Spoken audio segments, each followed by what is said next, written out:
नमस्कार, मैं डॉक्टर अमिताभ सिंह अपने कॉन्ट्रैक्ट लेक्चर सीरीज में एक बार फिर आपका हार्दिक स्वागत करता हूं।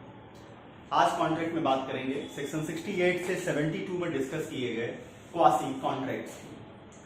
क्वासी कॉन्ट्रैक्ट्स को अगर आप समझें तो सामान्यतः जब हम कॉन्ट्रैक्ट को देखते हैं तो वहां पर एक व्यक्ति प्रपोजल करता है, दूसरा व्यक्ति उसे एक्सेप्ट करता है और इस तरीके से प्रॉमिस का निर्माण होता है, प्रॉमिस बनती है। जब इस प्रॉमिस के साथ कंसिडरेशन आके जुड़ती है तो हम एग्रीमेंट के रूप में जानते हैं। जब एग्रीमेंट के साथ वैलिडिटी आ जाती है, जब एग्रीमेंट इनफोर्सेबल बाय लॉ हो जाता है तो उसे हम कॉन्ट्रैक्ट के रूप में देखते हैं। लेकिन यह सामान्य सी परिस्थितियों में होता है। कभी कभी ऐसा भी होता है कि हो सकता है वहां कोई स्पष्ट प्रपोजल ना हो, वहां किसी तरीके का स्पष्ट तरीके से आप कहिए कि एक्सेप्टेंस ना हो, फॉर्मल एक्सेप्टेंस ना हो, सामने से दिखाई देता हुआ किसी तरीके का एग्रीमेंट ना हो, लेकिन फिक्शन ऑफ लॉ है। लेकिन कानून कुछ सर्कमस्टांसेस में व्यक्तियों के इंटरेस्ट को प्रोटेक्ट करने के लिए यह प्रिजम्पशन करके चलती है कि वहां पर कॉन्ट्रैक्ट था और कॉन्ट्रैक्ट को मानते हुए पार्टीज के इंटरेस्ट को प्रोटेक्ट कराया जाता है। यह पूरी की पूरी इसी चीज को हम क्वासी कॉन्ट्रैक्ट कहते हैं। और यह प्यूरी थ्योरी जो है क्वासी कॉन्ट्रैक्ट की, ये इक्विटी कोर्ट्स की देन है। इंग्लैंड में जब आप अच्छे से समझते हैं कि इंग्लैंड में जब आपके common law principles, common law courts जो है वो जस्टिस प्रोवाइड करने में फेल हो जाती थी, तो चांसरी कोर्ट्स, जिन्हें किंग्स कोर्ट भी कहते थे, चांसरी कोर्ट्स ने इक्विटी, जस्ट, गुड कॉन्सेंस के आधार पर, जस्ट, फेयर, रिजनेबिलिटी, गुड कॉन्सेंस के आधार पर अपने जजमेंट्स प्रोवाइड किए, जिन्हें हम इक्विटी के फॉर्मूलाज भी कहते हैं। और उन्हीं की देन है, उन्हीं से ये निकल के आया है क्वासी कॉन्ट्रैक्ट। क्वासी का मतलब ये है कि जहां कॉन्ट्रैक्ट जैसा दिखाई दे रहा है, कॉन्ट्रैक्ट नहीं है। इस पूरी थ्योरी को, इस पूरे कॉन्सेप्ट को अगर किसी ने लेट डाउन किया है, अगर किसी ने इसका स्टोन जिसको कहते हैं लेट डाउन किया है, वो है जस्टिस लॉर्ड मैन्सफील्ड। ये केस है 1760 की, 1760 की केस है। इस केस को दिमाग में रखिएगा, इंपॉर्टेंट है। केस का नाम है मोसेस वर्सेस मैकफार्लैन। और इस कॉन्सेप्ट को पूरी तरह से डेवलप किया है लॉर्ड जस्टिस हेल्डन ने। और केस का नाम है, केस यहां पर है सिंक्लेयर वर्सेस ब्रॉकन। सबसे पहले ये देखते हैं कि आखिर मोसेस वर्सेस मैकफार्लैन में ऐसा क्या हुआ था कि चांसरी कोर्ट तक जाना पड़ा था। देखिए, मोसेस वर्सेस मैकफार्लैन में मोसेस जो था उसे 4 प्रोमिसरी नोट दिए गए थे जैकब के द्वारा। जैकब नाम का एक आदमी था जिसने 4 प्रोमिसरी नोट $30 ईच, हर प्रोमिसरी नोट $30 का था। प्रोमिसरी नोट आप जानते हैं कि इस तरह का इंस्ट्रूमेंट होता है जहां एक व्यक्ति वादा करता है कि वो किसी एक खास डेट पर, किसी एक खास समय पर कुछ निश्चित अमाउंट जो है वो पे करेगा। तो यहां पर मोसेस को जैकब ने 4 प्रोमिसरी नोट दिए थे। मोसेस ने क्या किया, उन्हें इंडोर्स किया और इंडोर्स करके वो चारों के चारों प्रोमिसरी नोट किसको दे दिए, मैकफार्लैन को दे दिए। मैकफार्लैन ने वहां एक एग्रीमेंट किया मोसेस के साथ कि अगर इस प्रोमिसरी नोट में कुछ गड़बड़ भी हुआ, कुछ दिक्कतें भी आई, तो मैं मोसेस आपको इसके लिए लायबल नहीं कराऊंगा, आपको इसके लिए कोई रिस्पॉन्सिबिलिटी बियर नहीं करनी पड़ेगी। आगे क्या हुआ, आगे सचमुच में जैकब के द्वारा दिए गए उन प्रोमिसरी नोट्स में कुछ दिक्कत आई। मैकफार्लैन ने मोसेस के ऊपर केस फाइल किया। जब केस फाइल हुआ तो जो एग्रीमेंट मोसेस और मैकफार्लैन के बीच में था, उसको नीचे की जो कॉमन कोर्ट्स थी, कॉमन लॉ कोर्ट्स थी, उन्होंने मानने से इनकार कर दिया और मोसेस को लायबल कराया गया पैसों को डिलीवर करने के लिए। जितना अमाउंट था वो मोसेस को डिलीवर करना पड़ा मैकफार्लैन। अब मोसेस अपनी बात लेकर पहुंचते हैं किंग्स कोर्ट में, चांसरी कोर्ट, और चांसरी कोर्ट में बैठते हैं लॉर्ड जस्टिस मैन्सफील्ड। अब जस्टिस मैन्सफील्ड ने कहा कि देखिए, कभी कभी सामान्य परिस्थितियों में होने वाले कॉन्ट्रैक्ट को, कभी-कभी सामान्य परिस्थितियों में होने वाले कॉन्ट्रैक्ट की उपधारणा, प्रिजम्पशन, लॉ ऐसे सर्कमस्टांसेस में भी करेगा जहां जस्टिस प्रोवाइड करने के लिए ऐसा करना जरूरी है। जस्टिस मैन्सफील्ड ने कहा कि जहां एक व्यक्ति इनोसेंट है, उसने इनोसेंट तरीके से दूसरे व्यक्ति पर विश्वास किया है, दूसरे व्यक्ति को कोई वस्तु डिलीवर की है या उसके लिए कुछ काम किया है या उसके कहे के हिसाब पर उसने अपनी ओर से जो कर सकता था उसने किया है, तो बाद में उसके इंटरेस्ट को प्रोटेक्ट किया जाएगा, इस बात के होते हुए भी कि उन दोनों के बीच में डायरेक्टली या एक्सप्रेसली कोई कॉन्ट्रैक्ट जैसी चीजें नहीं दिखाई देती। इस कॉन्सेप्ट को और बेहतरीन तरीके से या कहिए कि फुल पिक्चर जो इसकी खींची गई वो खींची लॉर्ड जस्टिस हेल्डन ने, और केस का नाम था सिंक्लेयर वर्सेस ब्रॉकली, और यह आता है 1914 में। और 1914 में जाकर के लॉर्ड हेल्डन ने कहा कि इनोसेंट व्यक्ति के इंटरेस्ट को प्रोटेक्ट करने के लिए यह लॉ की जिम्मेदारी है। It is a duty of the law, it is a duty of the law to protect the interest of the innocent person that they can incline their reason of the contractual liability over such a circumstances where actually such type of situation didn't exist। मतलब यहां देखिए Lord justice हेल्डन का कहना था कि England के common law में right इन पर्सोनम, मतलब जो पर्सनल तरीके की जो केसेस होती हैं ऐसी केवल दो केसेस हो सकती हैं, एक कॉन्ट्रैक्ट से जो रिलेटेड होती है और दूसरे टॉर्ट से जो रिलेटेड होती है। सिर्फ यही दो तरीके हैं राइट इन पर्सोनम को इंग्लैंड में क्लेम करने के। और जहां तक प्रश्न उठता है क्वासी कॉन्ट्रैक्ट का, तो लॉर्ड जस्टिस हेल्डन ने कहा कि it is a fiction of law. ये कॉन्ट्रैक्ट के अंदर ही आप इसे समझिएगा, यहां पर फिक्शन कौन कर रहा है? लॉ फिक्शन कर रहा है कुछ ऐसी सर्कमस्टांसेस के बारे में जहां एक्सप्रेसली कॉन्ट्रैक्ट नहीं है, लेकिन लॉ प्रिजम्पशन करेगा, जुडिशरी प्रिजम्पशन करेगी कि वहां पर क्या है, वहां पर इस तरीके के एग्रीमेंट है, कॉन्ट्रैक्ट है, और कॉन्ट्रैक्ट को मानते हुए हम किसके पार्टीज के इंटरेस्ट को प्रोटेक्ट कराएंगे। कितनी बातें हैं मोसेस वर्सेस मैकफर्लॉन, जहां पर इसे ले डाउन किया गया लॉर्ड जस्टिस मैन्सफील्ड के द्वारा, और फिर जस्टिस हेल्डन आते हैं सिंक्लेयर वर्सेस ब्रॉकहम के केस में। अब भारत में आ जाते हैं। जब भारत में आप आते हैं, इंडियन कॉन्ट्रैक्ट एक्ट को देखते हैं, तो यहां टोटल 5 ऐसे सेक्शंस आपको दिखाई देंगे जो कि क्वासी कॉन्ट्रैक्ट के चीजों को डिस्कस करते हैं। कौन कौन सी? सेक्शन 68 जो कि कहेगा कि अगर आप सप्लाई करते हैं नेसेसरीज की किसी व्यक्ति को, उसको डिस्कस करेंगे। Section 69 payment by interested person की बात करेगा। सेक्शन 70 ऐसे सर्कमस्टांसेस में बात करेगा जहां पर एक व्यक्ति कुछ काम करता है या कोई सामान डिलीवर करता है, और इस काम के करने, सर्विस के देने या सामान के डिलीवर करने के पीछे उसका इंटेंशन फ्री में करने का नहीं है और आपने उससे बेनिफिट उठाई।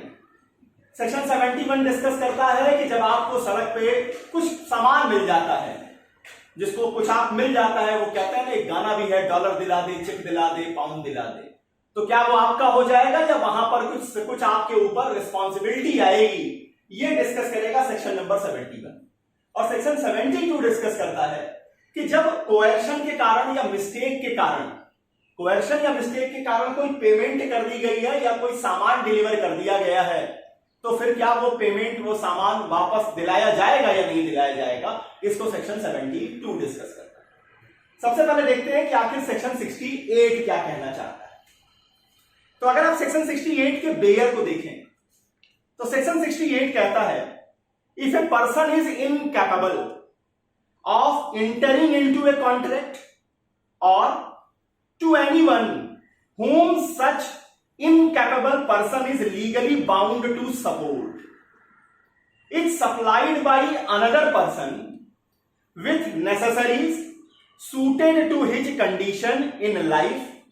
The person who has furnished such supplies is entitled to be reimbursed from the property of such incapable person. अब समझिए सेक्शन 68 क्या है। सेक्शन 68 को एक एग्जांपल के जरिए हम आपको समझाते हैं कि मान लेते हैं ए नाम का एक व्यक्ति है जो कि ल्यूनेटिक है, पागल है। अब पहली लाइन क्या कहता है कि एक ऐसा व्यक्ति जो कि कॉन्ट्रैक्ट करने में इनकैपेबल है, तो यहां पर वो पागल है इसलिए वो इनकैपेबल है।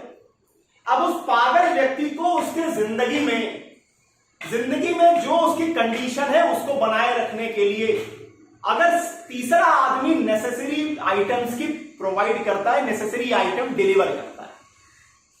अब नेसेसरी आइटम क्या होगा? नेसेसरी आइटम डिपेंड करेगा fact and circumstances of the case की। जो चीजें मुकेश अंबानी जी के लिए नेसेसरी होंगी, हमारे आपके लिए लग्जरी मानी जाएंगी। तो नेसेसरी आइटम क्या हो सकता है, ये उस व्यक्ति की सिचुएशन को देखते हुए डिस्कस करेंगे जिसको सामान डिलीवर किया जा रहा है, जिसके लिए वो गुड्स डिलीवर किए जा रहे हैं, कि उसका सोसाइटी में क्या स्टेटस है, क्या पोजीशन है, क्या सिचुएशन है, उसकी रैंक क्या है, एक तरीके से अगर कहेंगे। अब यहां समझिए, तो कहता है कि अगर उस पागल व्यक्ति को कोई तीसरा व्यक्ति उसकी जिंदगी में जो चीजें उसके जिंदगी को बनाने के लिए, चलाने के लिए आवश्यक है, वो डिलीवर करता है, तो उस पागल व्यक्ति की प्रॉपर्टी से डिलीवर करने वाले व्यक्ति को कंपनसेट किया जाएगा। मतलब जो गुड्स उसने डिलीवर की है उसकी कॉस्ट उनको दिलाई जाएगी।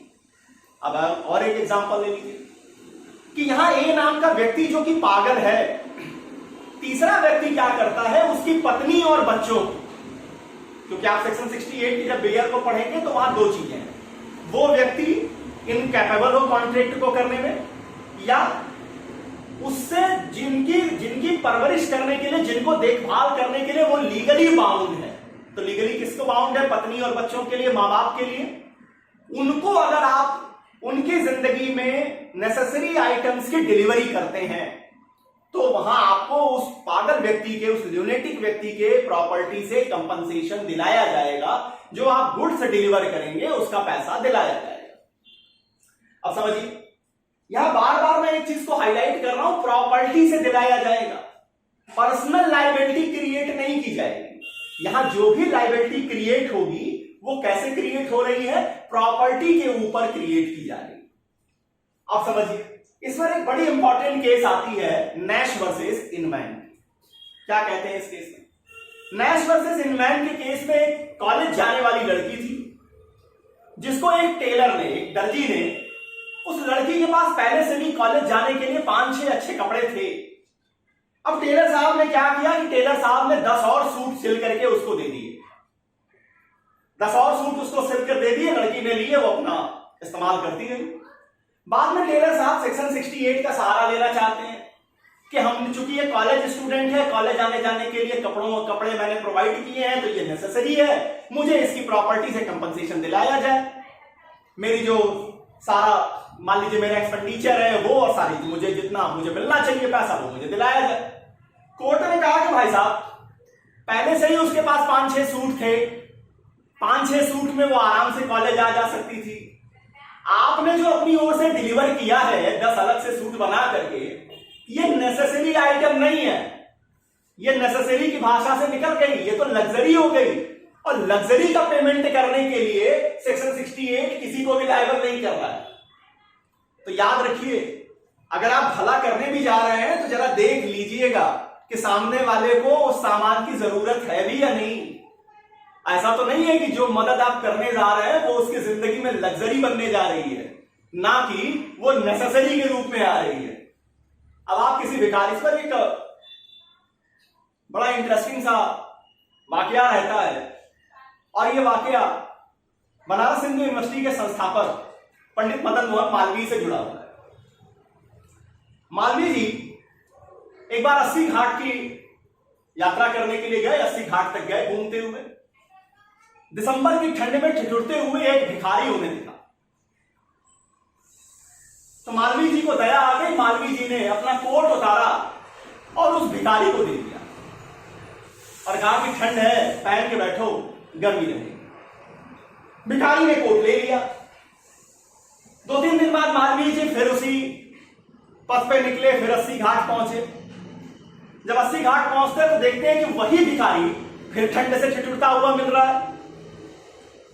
तो उन्होंने बड़ी उत्सुकता से सवाल पूछा कि मैंने तो तुम्हें 2 दिन पहले ही अपना कोट दिया, उस कोट में काफी गर्मी होती है, फिर तुम यहां ठंड में क्यों ठिठुर रहे हो? उस भिखारी ने जो जवाब दिया वो समझने लायक है। उस भिखारी ने कहा, बाबू, अगर वो कोट पहन के मैं बैठूंगा तो मुझे भीख कौन देगा? मतलब मालवीय जी ने जो आइटम की डिलीवरी की है, जो सामान डिलीवर किया है, वो उस भिखारी की जिंदगी में नेसेसरी नहीं थी, बल्कि क्या था, लग्जरी हो गई थी। चलिए आते हैं नेक्स्ट सेक्शन पर, सेक्शन नंबर 69। सेक्शन 69 कहता है पेमेंट बाय इंटरेस्टेड पर्सन। क्या कहता है, इसके बेयर को देखिए। According section 69, A person who is interested in the payment of money which another is bound by law to pay and who therefore pays it is entitled to be reimbursed by the other। समझिए क्या कहता है section 69। Section 69 कहता है, दो लोगों की बात कर रहा है। एक व्यक्ति जो कि किसी ड्यूज को, किसी पेमेंट को करने के लिए लीगली बाउंड है। अब लीगली बाउंड मान लीजिए कि रमेश जी हैं। रमेश जी मान लीजिए कि उनके ऊपर लैंड रेवेन्यू बाकी है 10,000 रुपए का, और रमेश जी बाउंड है लैंड रेवेन्यू 10,000 रुपए को पे करने के लिए। अब रमेश जी के पास पैसे नहीं है, लेकिन रमेश जी का एक किराएदार है सुरेश। अब सुरेश का भी क्या है, उस प्रॉपर्टी में इंटरेस्ट है। जिस लैंड के ऊपर ये लैंड रेवेन्यू ड्यू है, उसमें एक आरसी कट गई है, रिकवरी सर्टिफिकेट इशू हो चुका है डीसी के यहां से, कि अब उस प्रॉपर्टी को अटैच किया जाएगा और अटैच करके लैंड रेवेन्यू ली जाएगी। अब इस लैंड रेवेन्यू को चुकाने के लिए लायबल कौन है, लायबल है रमेश। लेकिन उस प्रॉपर्टी में इंटरेस्ट किसका है, उसमें इंटरेस्ट है सुरेश का भी। तो अगर सुरेश जी ये 10,000 रुपए का पेमेंट कर देते हैं, उस रिकवरी ऑफिसर जब आता है उसको सुरेश उठा करके 10,000 रुपए दे देते हैं, तो क्या ये 10,000 रुपए सुरेश को वापस रमेश देंगे या नहीं देंगे? इसी बात को सेक्शन 69 डिस्कस करता है। सेक्शन 69 कहता है कि अगर प्लांटिफ, समझिएगा प्लांटिफ मतलब जो केस लेके आ रहा है रीइंबर्समेंट के लिए, प्लांटिफ ने जो पेमेंट किया है वो पेमेंट करने के लिए वो लीगली बाउंड नहीं था। नंबर सेकेंड, उस पेमेंट को करने के लिए डिफेंडेंट लीगली बाउंड था, जिससे रीइंबर्समेंट मांगा जा रहा। नंबर थर्ड, प्लांटिफ का इंटरेस्ट था उस पेमेंट में, उस प्रॉपर्टी में इंटरेस्ट प्लांटिफ का था। और नंबर फोर, अगर उसने पेमेंट कर दिया तो उसे रीइंबर्स किया जाएगा। इतनी कॉन्सेप्ट है सेक्शन 69 का। यहां पर दो इंपॉर्टेंट मुकदमे आते हैं। एक मुकदमा है port trust Madras versus state of Bombay का।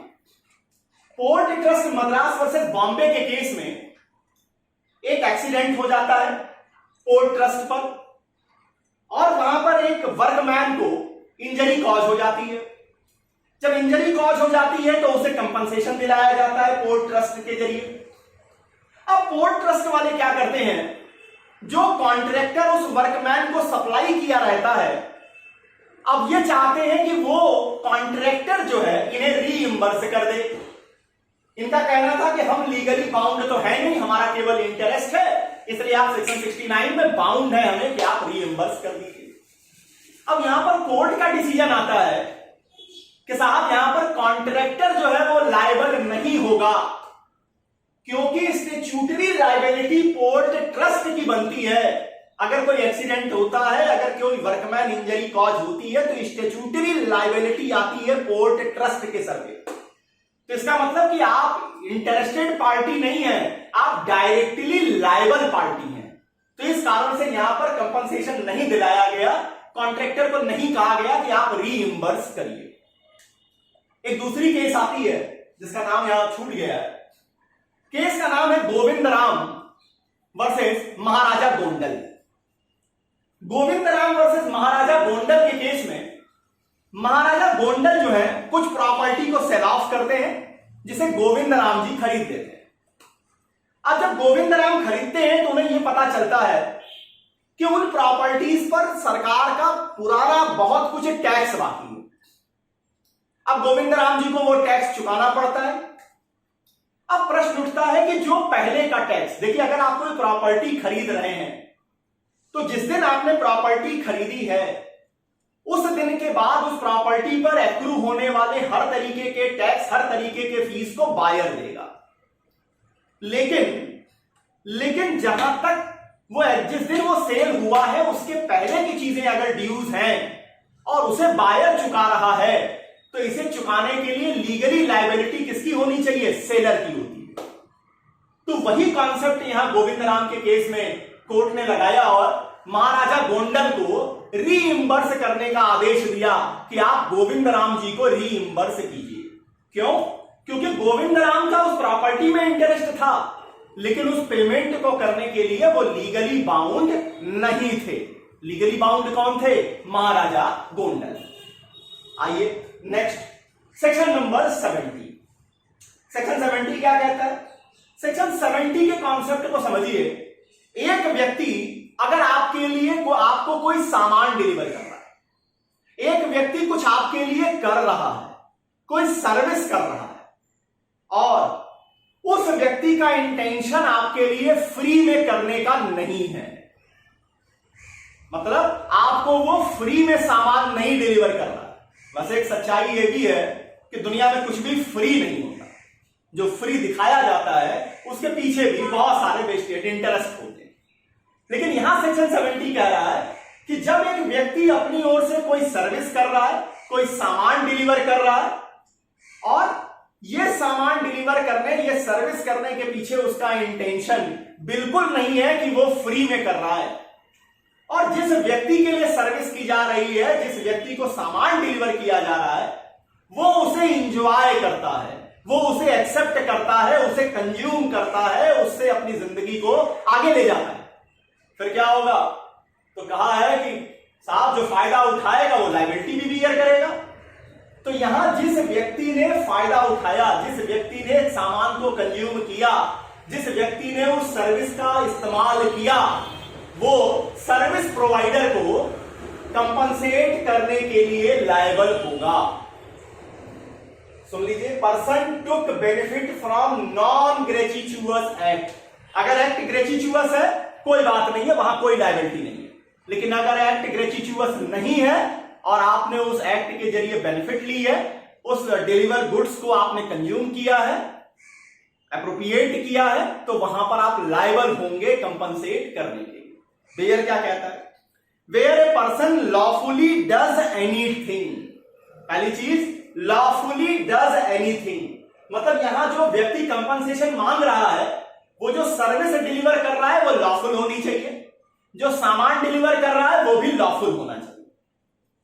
For another or delivers anything to him not intending to do so without consideration, मतलब फ्री में करने का कोई इरादा नहीं है, कोई इंटेंशन नहीं। And such other person enjoys the benefit of such service or goods, then such person who enjoys the service or goods is bound to make compensation to such a person who delivers in respect of or restore the things so done or delivered। अब यहां समझिए, यहां कहना क्या चाहते हैं। अब section 70 को आप समझिए। आप मान लेते हैं आप किसी व्यक्ति से, फॉर एग्जांपल अगर हम आसाम जुडिशियल सर्विस को देखें, तो यहां के लिए एक इंपॉर्टेंट पेपर होता है असमीज। अब असमीज को मान लीजिए कि आप नॉन असमीज हैं, तो आपके लिए असमीज को सीखना एक टास्क है, एक हरकुनियन टास्क है, थोड़ा मुश्किल भी है। अब आप क्या करते हैं, आपके बगल में एक टीचर रहता है जो आपको हर दिन 2 घंटे आपको असमीज सिखाता है, और आप क्या करते हैं, उसकी सर्विसेज को लेते हैं, उससे आप असमीज सीखते हैं, और सीखते हुए आप उसको इस्तेमाल करते हैं। अब प्रश्न उठता है कि भले उस टीचर ने सामने से कोई भी फीस न बताई हो, उसने कुछ भी पैसे की बात न की हो, आप उसे कंपनसेट करने के लिए लायबल होंगे या नहीं होंगे? तो याद रखिएगा, सेक्शन 70 में अगर उसने जो अपनी सर्विस डिलीवर की है वो नॉन ग्रेचिचुअस है, अगर उसने कह के दिया है कि बिल्कुल फ्री है, हमारी ओर से अब इससे पैसे का कोई लेना देना नहीं है, तो बात अलग है। लेकिन अगर मान लीजिए वो संकोच में अपनी फीस नहीं बता रहे हैं, कुछ भी नहीं कह रहे हैं जो आपका मन करे आप कह दीजिएगा, तो ऐसे सर्कमस्टांसेस में आप बाउंड होंगे उसको कंपनसेट करने के लिए। शर्तें क्या है? शर्तें हैं कि जो सर्विस वो डिलीवर कर रहा है, जो गुड्स वो डिलीवर कर रहा है, वो लॉफुल होना चाहिए, और जिस व्यक्ति को डिलीवर की जा रही है, जिस व्यक्ति को वो सर्विस दी जा रही है, उसके पास रिजेक्ट करने का चांस भी होना चाहिए। मतलब कंपलसरी नहीं है, बाउंड नहीं है कि आपको लेना ही लेना है। अगर आपको रिजेक्शन का भी राइट था, लेकिन आपने उसको इंजॉय किया, आपने उसको अप्रोप्रिएट किया है, तो आप लायबल होंगे डिलीवर करने वाले व्यक्ति को कंपनसेट करने के लिए। इस पर एक इंपॉर्टेंट केस आती है secretary of state versus GT Sarin की। अब देखिए होता क्या है कि कॉन्ट्रैक्टर से ये उम्मीद की जाती है कि जब सरकारी डिपार्टमेंट रिटर्न में ऑर्डर दें, रिटर्न में सारी चीजें करें, तो आपको सामान डिलीवर करना चाहिए। यहां जीटी सरीन साहब ने क्या किया था, सरकार की ओर से, सेक्रेटरी ऑफ स्टेट की ओर से ओरल ऑर्डर दिया गया और जीटी सरीन ने गुड्स की सप्लाई कर दी, जिसका इस्तेमाल स्टेट की ओर से कर लिया गया। अब जब जीटी सरीन अपना पैसा मांगते हैं तो सेक्रेटरी ऑफ स्टेट की ओर से तर्क दिया गया कि हमने तो कोई रिटर्न ऑर्डर दिया ही नहीं, ओवरऑल ऑर्डर के ऊपर आप चल पड़े हैं, आपने सामान डिलीवर किया, हमें तो लगा कि आपके पास फालतू सामान था, आपने हमें दे दिया। यहां पर कोर्ट ने कहा सेक्शन 70 में कि जब कोई कॉन्ट्रैक्टर सामान डिलीवर कर रहा है तो निश्चित है कि उसका इंटेंशन फ्री में करने का तो नहीं है। नंबर सेकंड, आपने ओरली या इंप्लाई ओरल तरीके से या कह लीजिए रिटर्न तरीके से आपने उसको ऑर्डर दिया सामान को डिलीवर करने का, और उसने सामान डिलीवर किया और आपने उस सामान को कंज्यूम किया, आपने उस सामान को इस्तेमाल किया। फिर स्टेट को यह लायबल किया गया कि आप उस कॉन्ट्रैक्टर को, जीटी सरीन को आप क्या करेंगे, कंपनसेट करेंगे, उसके गुड्स की जो प्राइस होगी वो उसको डिलीवर कराई गई। अब आइए सेक्शन नंबर 71 क्या कहता है। सेक्शन 71 फाइंडर ऑफ गुड्स की बात करता है। फाइंडर ऑफ गुड्स का मतलब, कुछ समय पहले आपने गाना था वो सुना होगा, मौला ये दे दे, चेक दिला दे, कैश करा दे, न जाने क्या क्या दिला दे।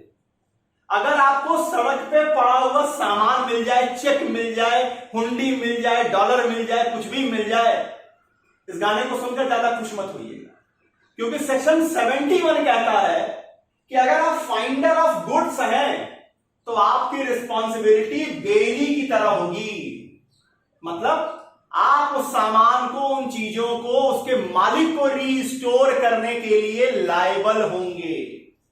देखिए सेक्शन 71 क्या कह रहा है, a person who finds goods belonging to other and takes them into his custody is subject to the same responsibility as the bailee. A finder of goods therefore become a bailey. He is therefore responsible for the restoration of the property to the real owner. A finder has a better title on those goods against everyone except the real owner. मतलब अगर आपको सड़क पे सामान पड़ा हुआ मिल जाता है तो आपका जो राइट है वो दुनिया में सबके खिलाफ बहुत अच्छा है, बेस्ट तरीके का आपका राइट है, लेकिन उसके रियल ओनर के खिलाफ आपका राइट नहीं है। रियल ओनर के लिए आप बेली की तरह रिस्पॉन्सिबल हैं, आप उस सामान को रिस्टोर करने की लायबिलिटी रखेंगे उसके रियल ओनर को।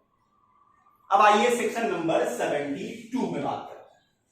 सेक्शन 72 कहता है कि जहां पर कोई गुड्स को डिलीवर किया गया या पेमेंट किया गया है, आइदर कोएर्शन में या बाय मिस्टेक, अगर एक व्यक्ति ने कोएर्शन में या मिस्टेक में आपको सामान डिलीवर कर दिया है, पैसा दे दिया है, तो आप वो सामान रिस्टोर करने के लिए या पैसा वापस करने के लिए लायबल होंगे। ये कहना है सेक्शन नंबर 72 का। क्या कहता है, a person to whom money has been paid or anything delivered by mistake or under coercion must repay or return it. अब समझिए, इसको एक एग्जांपल के जरिए आपको समझाते हैं। ए और बी दो लोग हैं जिन्होंने सी से 10,000 रुपए उधार लिए। अब ए और बी दोनों लायबल हैं सी को 10,000 रुपए वापस करने के लिए। ए ने सी को 10,000 रुपए वापस कर दिए, लेकिन इस बात को वो बी को बताना भूल गया।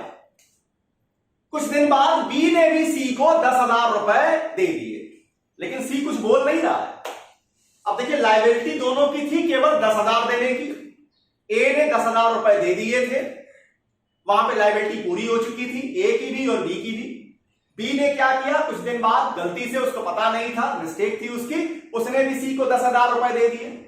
तो अब प्रश्न उठता है कि क्या सी 20,000 रुपए का मालिक हो जाएगा या सी लायबल होगा बी को 10,000 रुपए वापस करने के लिए? इस प्रश्न का जवाब सेक्शन 72 दे रहा है। सेक्शन 72 कहता है कि जब आप कोई पेमेंट कर रहे हैं, चाहे वो टैक्स का ही पेमेंट क्यों ना हो, जब आप कोई मनी दे रहे हैं, पैसा दे रहे हैं या कोई सामान डिलीवर कर रहे हैं और इस तरीके का पेमेंट या डिलीवरी आइदर कोएर्शन में किया जा रहा है, कोएर्शन में मतलब ड्रूस में किया जा रहा है, प्रेशर में किया जा रहा है। प्रेशर किसी तरीके का हो सकता है, फिजिकल भी हो सकता है, मेंटल प्रेशर भी हो सकता है, मां बाप के द्वारा क्रिएट किया प्रेशर भी हो सकता है। सारे प्रेशर को यहां शामिल कीजिए। अगर आप प्रेशर में दे रहे हैं या मान लीजिए कि फ्रॉड के जरिए, मिस्टेक के जरिए, या फ्रॉड गलत हो गया है, सॉरी, इसके लिए यहां पर आएगा मिस्टेक। फ्रॉड के जरिए जगह आप यहां मिस्टेक समझिए, मतलब आप जो भुगतान कर रहे हैं वो गलती से कर रहे हैं। फिर क्या होगा, जिस व्यक्ति को आप सामान डिलीवर कर रहे हैं या पेमेंट दे रहे हैं वो आपको रीस्टोर करने के लिए या सामान की कीमत वापस करने के लिए बाउंड हो। तो इसलिए अगर गलती से आपने पेमेंट कर दिया, प्रेशर में पेमेंट कर दिया है, तो घबराइए नहीं, वो पेमेंट आपको वापस मिलेगा। इसमें दो केसेस आती हैं। पहली केस है श्री शिव प्रसाद सिंह वर्सेस महाराज सतीश चंद्र नंदी। महाराज लोग मुकदमा बहुत करते हैं। शिव प्रसाद सिंह वर्सेस महाराज सतीश चंद्र नंदी के केस में प्रश्न यह उठा था कि जहां पैसा डिलीवर किया गया, पैसे का पेमेंट कर दिया गया है, कोएर्शन के अंतर्गत, कोएर्शन था, एक प्रेशर था जिस पर पैसा डिलीवर कर दिया था, उसको पैसा पेमेंट करने का कोई ड्यूटी नहीं बनती थी। कोर्ट ने कहा कि यह इंग्लिश लॉ नहीं है। ध्यान दीजिएगा, इसका मतलब इंग्लिश लॉ के साथ इंडियन लॉ का डिफरेंस है। इस केस में डिस्कस किया गया, under English law it is not possible if you पे any money under the coercion, then it cannot be recompensated. You can't be compensated if you payment money under the English law. अगर English law में कोएर्शन में आपने पैसा दे दिया है तो फिर वो आपको रीस्टोर नहीं कराया जाएगा। लेकिन इंडियन लॉ में ऐसी सिचुएशन नहीं है। इंडियन लॉ में स्पष्ट लिखा हुआ है कि अगर आपने पेमेंट किया है या सामान डिलीवर किया है और वो बाय मिस्टेक कर दिया है या अंडर कोएर्शन किया है, आपको वापस दिलाया जाएगा, रिस्टोर किया जाएगा, कंपनसेट किया जाएगा। एक और इंपॉर्टेंट केस आती है। केस का नाम है commissioner of income tax versus Kanhaiyalal Mukundlal jewellers. Kanhaiyalal Mukundlal jewellers, ये केस वाराणसी की है। कन्हैयालाल मुकुंदलाल ज्वेलर्स वाराणसी के नामचीन ज्वेलर है। ये जब इन्होंने अपना बिजनेस स्टार्ट किया था तो ये वायदे का कारोबार भी करते थे। वायदे के कारोबार से जरिए जो इनको इनकम आती थी उस पर इनकम टैक्स ऑफिसर्स ने इनसे इनकम टैक्स वसूल भी लिया था, इन्होंने पे कर दिया था। लेकिन कुछ दिन बाद लेजिस्लेटिव इस तरीके की डेवलपमेंट हुई जिसके जरिए वायदे के कारोबार के होने वाली इनकम को टैक्स से बाहर कर दिया गया। अब कन्हैयालाल मुकुंदलाल ज्वेलर्स में जो टैक्स इन्होंने पे किया कर दिया था, जिसको ये करने के लिए बाउंड नहीं थे, वो टैक्स वापस मांगने के लिए केस फाइल किया। कमिश्नर ऑफ इनकम टैक्स की ओर से कहा गया कि नहीं, हम उसे वापस करने के लिए लायबल नहीं है। लेकिन यहां कोर्ट ने जजमेंट दिया कि जो पेमेंट कन्हैयालाल मुकुंदलाल ज्वेलर्स की ओर से किया गया है वो पेमेंट अंडर कोएर्शन माना जाएगा या अंडर मिस्टेक मानिए। गलती से उन्होंने पेमेंट किया है, ये मानते हुए कि वो लायबल थे। अगर उन्हें पता होता कि वो लायबल नहीं थे, वो कभी भी पेमेंट नहीं करते। इस कारण से कन्हैयालाल मुकुंदलाल ज्वेलर्स को उनके द्वारा भुगतान किए गए टैक्स को वापस देने का आदेश दिया गया इनकम टैक्स डिपार्टमेंट को, सरकार। इतनी चीजें हैं क्वासी कॉन्ट्रैक्ट में।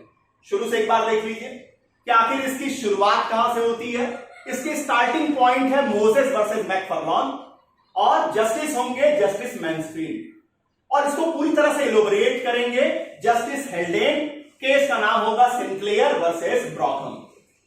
इसके बाद आइए, अगर भारत की बात करें तो सेक्शन 68 डिस्कस करेगा जब आप किसी ऐसे व्यक्ति को जो कॉन्ट्रैक्ट करने में इनकैपेबल है या जिनकी देखभाल करने के लिए वो लीगली बाउंड है, उनको आप उनकी जिंदगी में नेसेसरीज प्रोवाइड करते हैं, नेसेसरी आइटम प्रोवाइड्स करते हैं, तो आपको कंपनसेशन दिलाया जाए। सेक्शन 69 बात करेगा कि अगर आप कोई ऐसा पेमेंट कर रहे हैं जो पेमेंट करने में आप इंटरेस्टेड हैं लेकिन लायबल नहीं है, आप लीगली बाउंड नहीं है, और अगर आपने पेमेंट कर दिया है तो वो व्यक्ति जो लीगली बाउंड होगा वो आपको कंपनसेट करेगा। सेक्शन 70 डिस्कस करेगा उस सिचुएशन को जहां एक व्यक्ति अपनी सर्विस दे रहा है, जहां एक व्यक्ति सामान डिलीवर कर रहा है, गुड्स दे रहा है, और ये सामान की डिलीवरी या जो सर्विस वो दे रहा है वो ग्रेचुइटस नहीं है, फ्री का नहीं है, और आप उससे बेनिफिटेड हो रहे हैं, आप उसको कंज्यूम कर रहे हैं, आपने उसको इस्तेमाल किया है, तो आप डिलीवर करने वाले को कंपनसेट करने के लिए बाउंड माने जाएंगे। फिर सेक्शन 71 कहता है कि जब सड़क पे आपको सामान पड़ा हुआ मिले तो ज्यादा खुश मत होइए, समझिएगा कि लॉ ने आपको बेली की तरह जिम्मेदार ठहराया है, मतलब आप वो सामान ओरिजिनल ओनर को देने के लिए बाउंड है। आइए, सेक्शन 72 कहता है कि जब किसी व्यक्ति ने पेमेंट ऑफ मनी किया है या गुड्स की डिलीवरी की है और ऐसा उसने कोएर्शन या मिस्टेक में कर दिया है, प्रेशर में किया है या गलती से कर दिया है, तो आपको वो गुड्स उसे वापस करना होगा या जो पेमेंट उसने की है वो उसे वापस करना होगा, और अगर गुड्स आपने कंज्यूम कर लिया है तो उसका जो कॉस्ट होगा, उसकी जो कॉस्ट होंगी वो आपको रिस्टोर करनी पड़ेगी, डिलीवर करनी पड़ेगी। इतनी बातें हैं क्वासी कॉन्ट्रैक्ट्स को लेकर। उम्मीद करता हूं आपको क्वासी कॉन्ट्रैक्ट समझने में थोड़ी आसानी है। कॉन्ट्रैक्ट लेक्चर सीरीज में और एक नए टॉपिक के साथ अगले लेक्चर में आपके सामने उपस्थित होऊंगा। तब तक के लिए बहुत बहुत धन्यवाद। नमस्कार।